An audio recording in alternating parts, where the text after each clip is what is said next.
Owen Shannon here. In many ways, Outer Wilds is far too trusting of its player, but I found the experience to be worthwhile. Outer Wilds is a space exploration game developed by Mobius Digital, and it was released to much acclaim in 2019. This game has been an intimidating presence in my backlog, and while I believe there is a lot of great in this game, I do think I let it sit there a little too long, developing too high of expectations. Outer Wilds has engaging and surreal moments of space exploration. Outer Wilds puts the onus almost entirely on the player to discover its story. This is not how I want this Outer Wilds review to go. This is a 2-year-old game. What good is me going over what I thought of it, what the mechanics are, when I really only have one question? I want to know, what are all these video essays talking about? You look at games video essays, and you'll pretty easily find people that make very cinematic, weepy, and nostalgic videos about games. And they're talking about how Outer Wilds is the greatest game they've ever played. An experience like no other. It was deeply emotional, tears streaming down their face. But all it's led me to think is whether my Outer Wilds experience was valid or not. This rant here came at a time where I simply decided to turn on my camera and record whatever came to mind.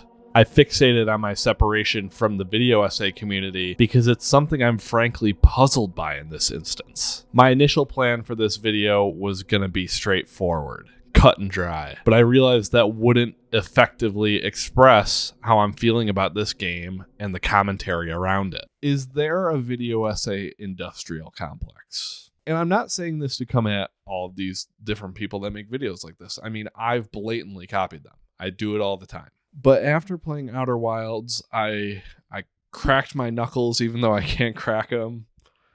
And when I started playing that game, it was like, yes, I'm ready to make my deeply emotional video essay about this. And it was a good game. It was a good game. 4 out of 5. 4 out of 5 game. And now at a 4 out of 5, I'm wondering, did I do something wrong that this isn't one of the greatest games ever made to me?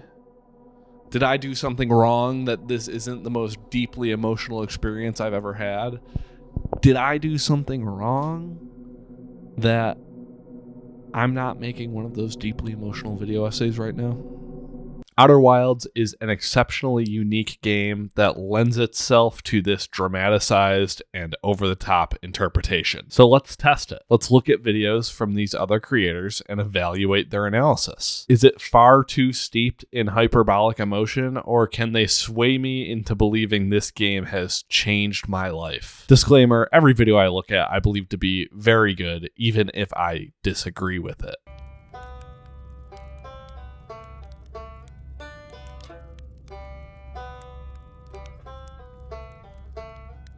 Razbuten has 2 videos on the subject. His first one is largely about the time in his life in which he played Outer Wilds. And most recently, it happened when I played Outer Wilds last year, during a time when I felt an immense need to figure everything out about my life, but kept coming up short. So let me tell you about it.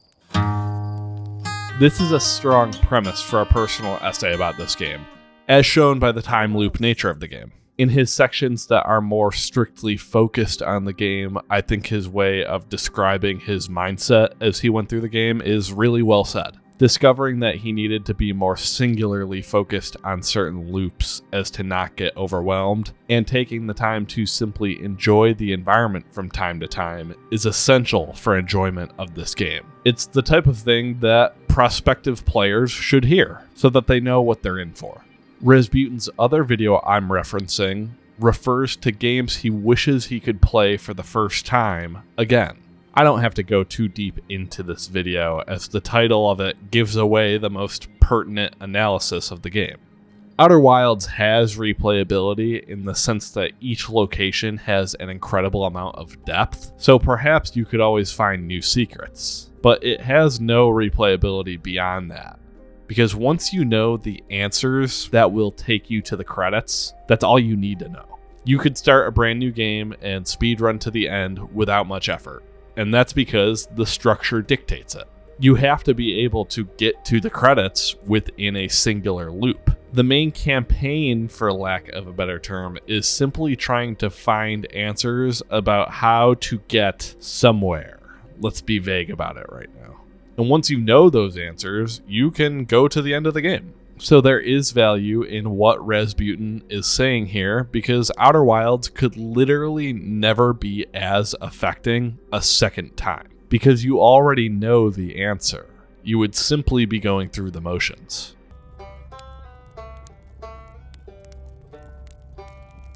I think it's most readily apparent in Jacob's video that it is meant to be dramatic, based on his narration, storytelling style, and usage of music. He even refers to the player character of Outer Wilds in the first person, not in a detached way, but as if he's role-playing as the Hearthian about to take their first journey. And when I finally left the town I was born in and the planet I was born on, I flew my way over to a neighboring world, gently touched down, looked up, and saw the sky exploding. Mr. Geller in his videos always has an added layer I really appreciate. Interspliced in this video are excerpts from famed science fiction writer Ray Bradbury.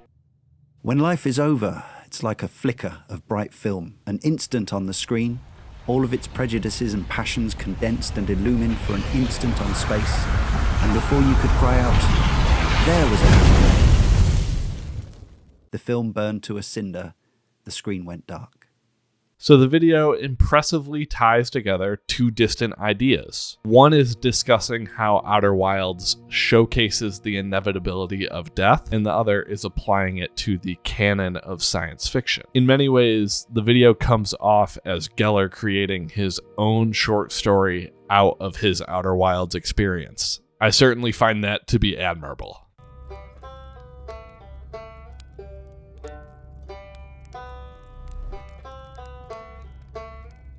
And now, one of the newer additions to the list. Wizawhat is a smaller creator, all things considered, but I think the quality of his videos speak for themselves. His video is far more similar to Razbuten's, as it is a personal essay that takes a lengthier amount of time documenting his journey with the game. After a few brief expeditions surveying the remaining planets, I settled on exploring the Hourglass Twins. He expresses different moments of frustration and also great discoveries in a way that I relate to after playing the game. Though I must be honest, I wasn't afraid of the walkthrough as long as I had put in an ample effort towards a solution prior to my cheating.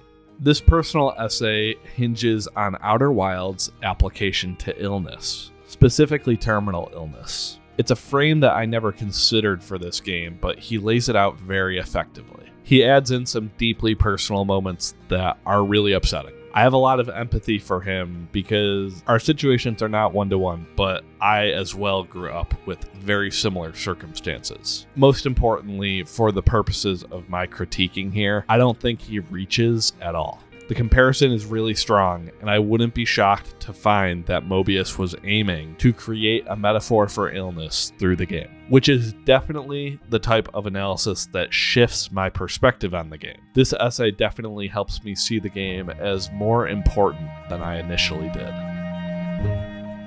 So, what gives? What I just laid out here is that these select essayists make really great content. They all had really strong analysis of the game, and the way each of them applied the mechanics and loose story of the game to a different concept was great. So what gives? Is my complaining unjustified? Is there no video essay industrial complex? In looking at these videos, I left out the garnish, the extra pizzazz. You can pretend death doesn't exist in Outer Wilds for a while. As I traveled into the middle of space, surrounded by both everything and nothing, I felt like I was exactly where I needed to be. In a game world that makes you feel infinitesimally small to an overwhelming, no, an existential degree. We're still only one tick away from the end of the solar system. I told myself, it's okay. You can't save the galaxy in a day. I take a breath. Another death, another chance. That no matter who you are, you have the power to bring about great change. Death is inevitable in Outer Wilds, but so is beauty. hauntingly beautiful supernova. I wore these words like armor to protect myself from frustration. Shaking me to the fabric of my core. You see, what has happened with this genre of video is that the expectation is to tell the story of your playing as dramatically as possible. After all, you are about to apply this game to one of the most important moments of your life, so the emotion must match, right? This right here is my disconnect. Outer Wilds is a great game. It is super interesting and ultimately justifies its obtuse nature. But I feel lesser than because I can't say I was brought to tears by it. I should be okay with that, of course, but it sent me down another necessary path where I evaluate my relationship with this style of video. I'm happy for this experience. I am, because it's made me realize something. All these different videos where I'm talking about being emotional in games and all that, I'm realizing that that's not my voice. It's just not. You can listen to me on podcasts. You can listen to me in real life. Viewers have the option with the BNY Gaming podcast, and that's not how I talk. I'm a rather cynical person. I like to joke around about things, and I don't cry that often. I don't cry that often to games. I don't. You take a look at my Tetris video. My Tetris video, I think, is pretty solid, but that is just a copy of these different video essayists. That's me trying to do the provoking emotion thing. And while part of me at the time certainly believed that Tetris Effect was emotional, but me making a video like that does not feel entirely authentic to me. It's not a real thing. So where do we go from here? I don't understand what the appeal to me right now when I'm making videos. What is the appeal to me looking back at these old games and telling you whether I liked the mechanics or not? My Undertale review, completely not a review of the game at all. I just talked about something else. And I used that something else to talk about how much I liked Undertale. I care about games a lot, and I care about how they're talked about. I consume a whole lot of gaming content, and I hear all of these people say the same things over and over and over again. And that's one reason why the video essay was so attractive to me, because I see these people put a whole lot of work into this Borderlands cinematic masterpiece, critiquing a game, and I thought, I want to do that. I still do want to do that. I'm not sure if I can match that tone anymore. That's not my tone. That's not how I talk as a human. So you know what? I'm just not going to do it anymore. I'm not going to try and ape that style. I'm not going to try and ape Donkey. I'm not going to try and ape Zero Punctuation or whatever other games videos I'm watching lately. I kind of hate that this whole video kind of paints me in opposition to Outer Wilds, because I did like a lot about it. I wrote a whole script about the driving of the ship being pretty engaging and the story being better than it should be, frankly. Don't even get me started on the soundtrack. Oh my God, the soundtrack. I'll go about my day at work and I'll listen to the soundtrack and I'm the main character in those moments. Those moments, I'm really feeling sorry for myself at work because I'm listening to this music that is making me feel so important. And in the game, it's important. It feels really good when you hear the music in the game. All right, folks. I'm sure I interspliced in some very well said, researched ideas that went along with everything I said here. I hope you enjoyed the little more unhinged video here, a little more off the rails. Let me know what you've been playing lately. I love hearing what people have been playing, so please let me know in the comments below. I just started Dark Souls. I'm going to be making videos about that soon, and if you have any advice for me, feel free to put it in the comments. Anyways, peace out, y'all.